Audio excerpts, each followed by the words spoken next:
Summer Cook was born on December 31, 1985, in the quaint town of Logan, Ohio.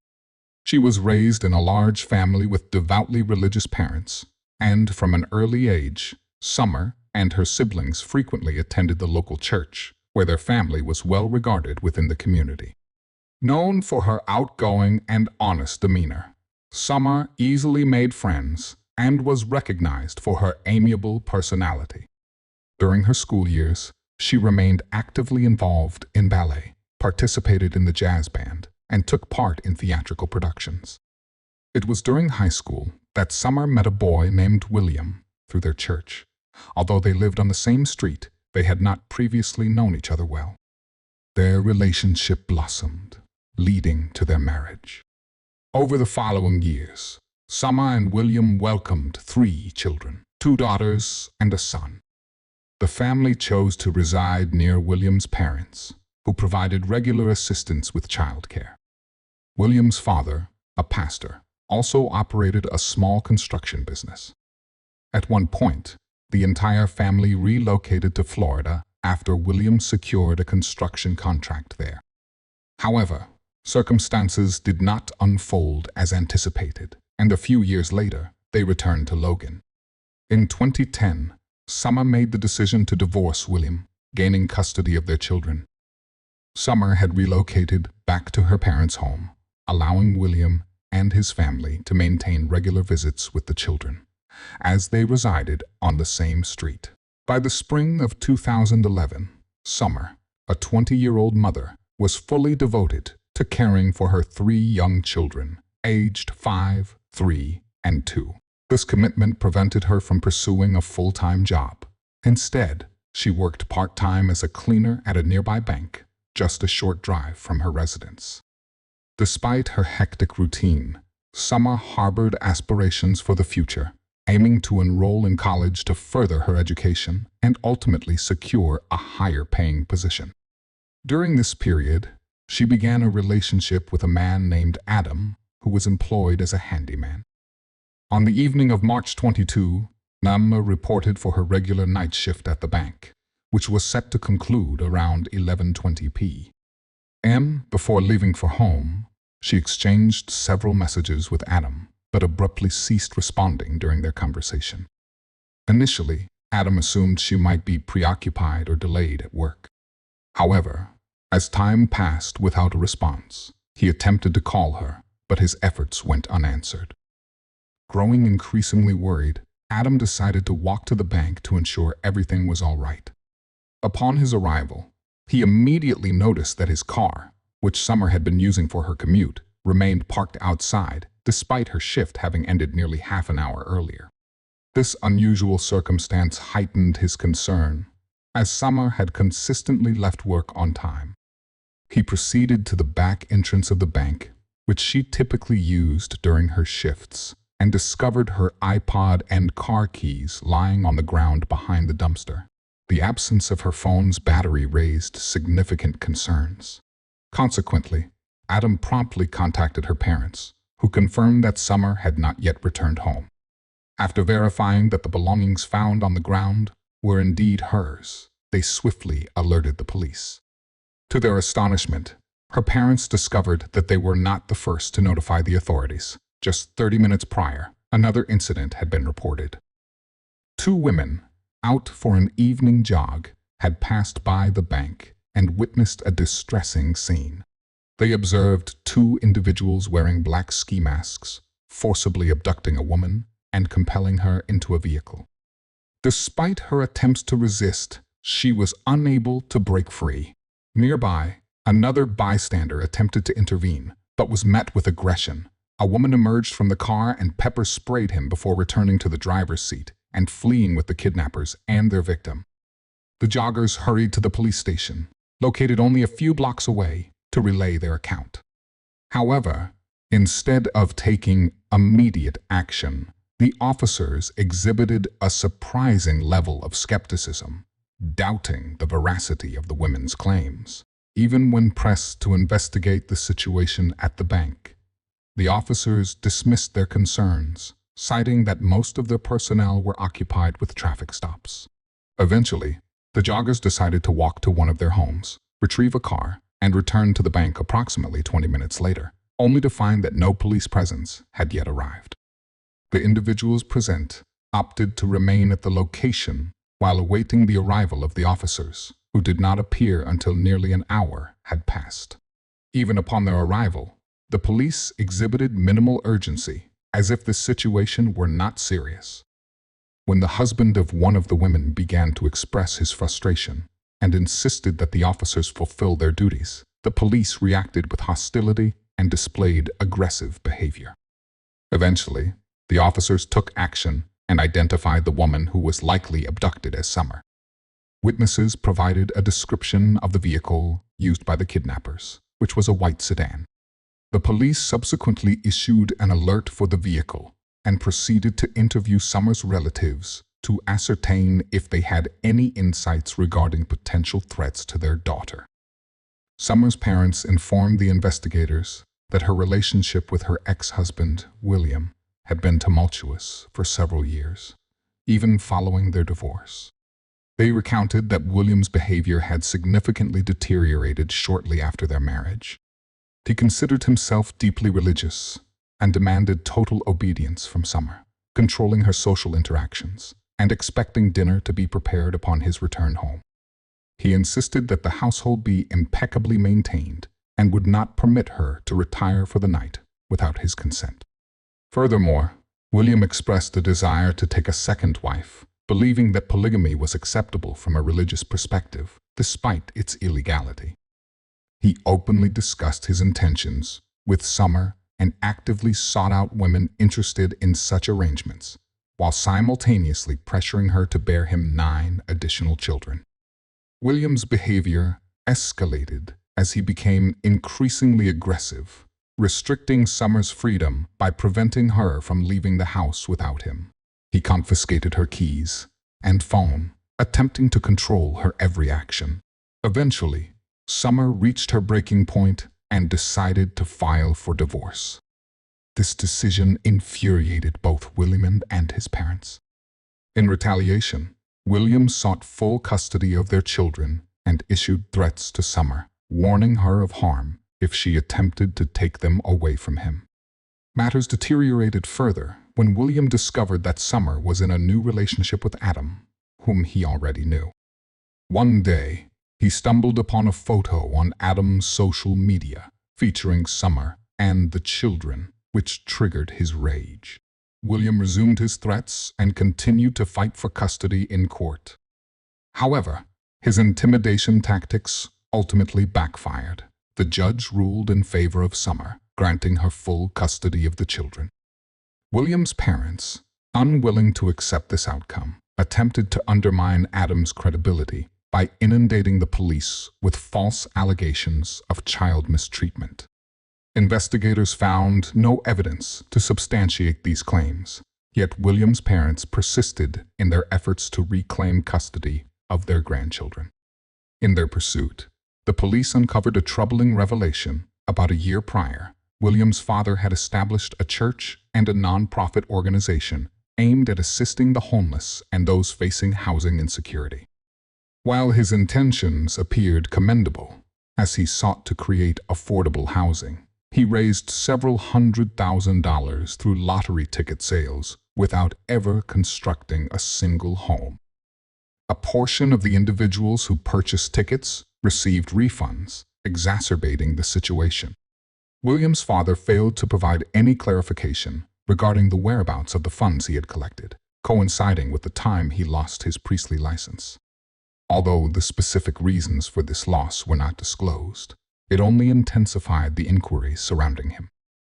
Furthermore, just months prior to Summer's disappearance, the family endured another setback. They were evicted from their home. While still residing in their former residence, Summer returned to retrieve her remaining belongings, accompanied by Adam for assistance in loading her car.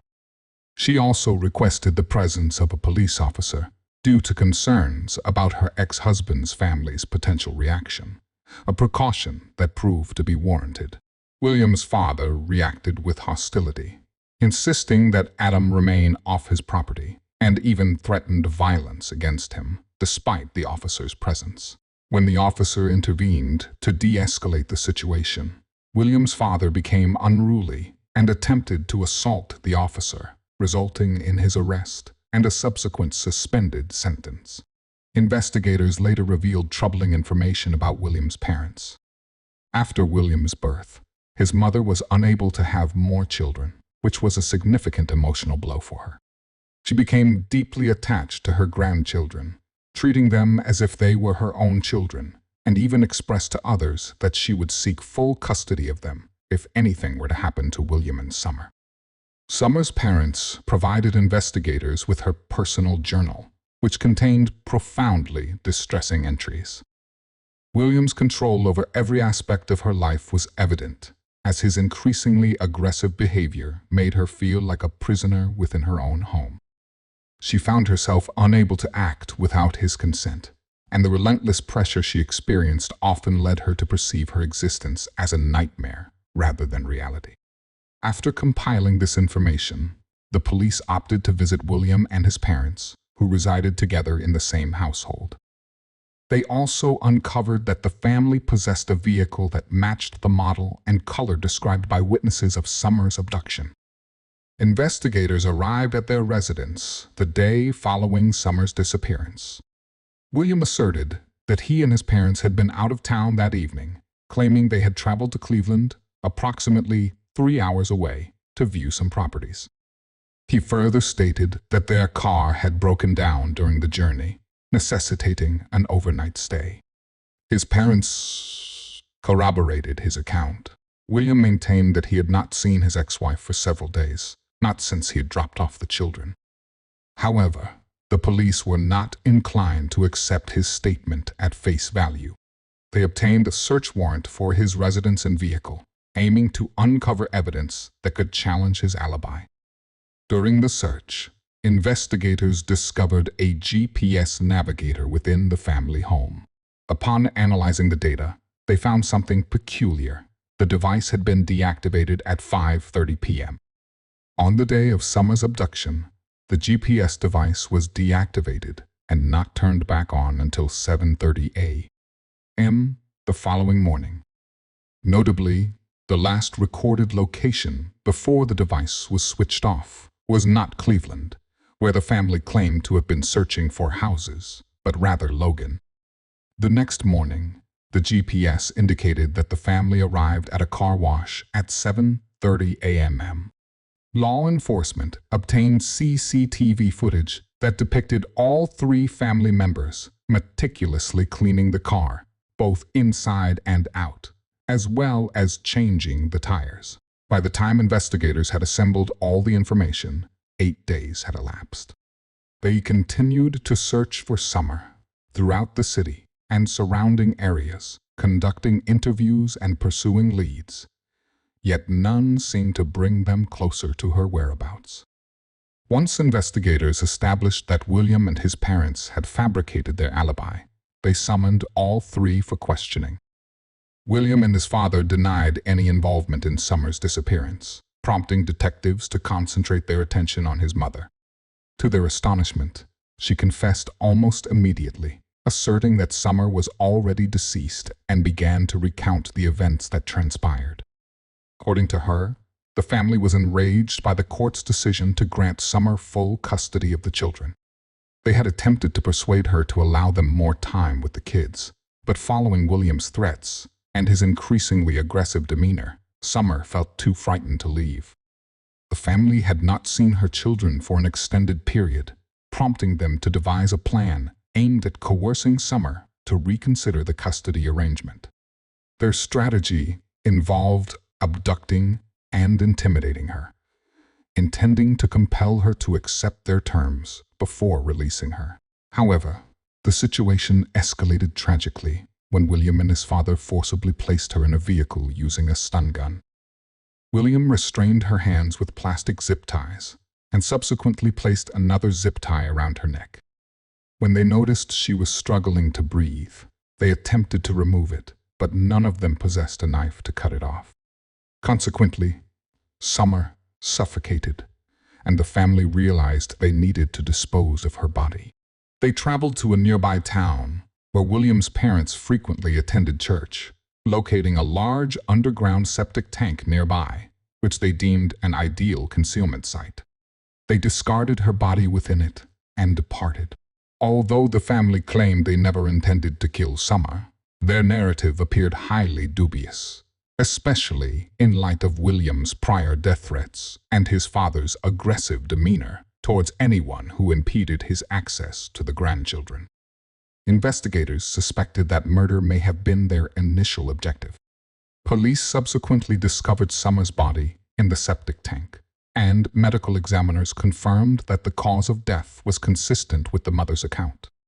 All 3 family members were arrested and charged with murder. For Summer's family, this entire incident was a profound tragedy.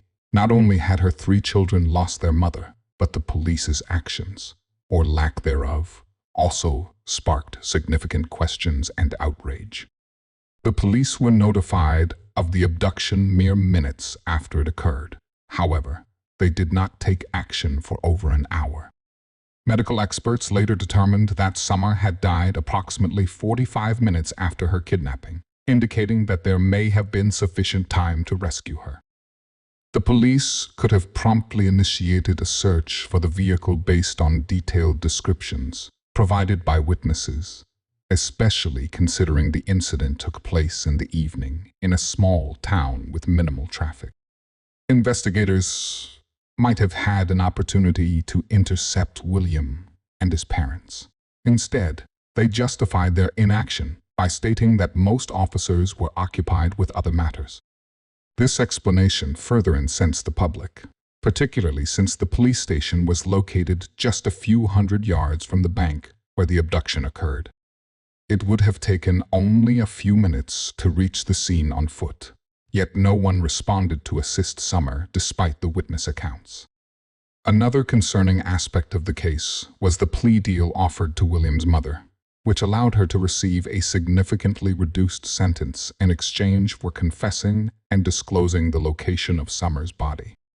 She maintained her testimony in court and was sentenced to only 15 years in prison, suggesting she could be released in a few years.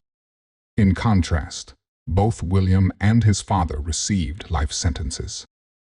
Following Summer's death, her children were placed in the care of her parents. For the first 6 months after the tragedy, they faced the difficult task of informing the children that they would never see their mother or father again. The children repeatedly inquired about when they would be able to see their mother and their paternal grandparents. Eventually, Summer's parents, they came to the realization that concealing the truth indefinitely was not feasible. With the assistance of a child psychologist, they gradually began to articulate the events that had transpired, particularly as they were concerned that their eldest son might learn the truth from his peers, given that the narrative had gained considerable notoriety throughout Logan. Strangers would occasionally approach the children in public to offer their condolences. This situation prompted Summer's parents to contemplate changing the children's last name to protect them from being perpetually associated with the tragedy. As of now, Summer's children have matured, and the family has chosen to remain out of the public spotlight. Regarding William's mother, she is scheduled for release in 2028. It remains uncertain whether she will face legal restrictions preventing her from contacting her grandchildren, but considering the circumstances surrounding this case, it is plausible that she may attempt to re-establish a connection with them. Please share your thoughts on this narrative in the comments section. And if you found my video enjoyable, kindly press the like button. Thank you for watching.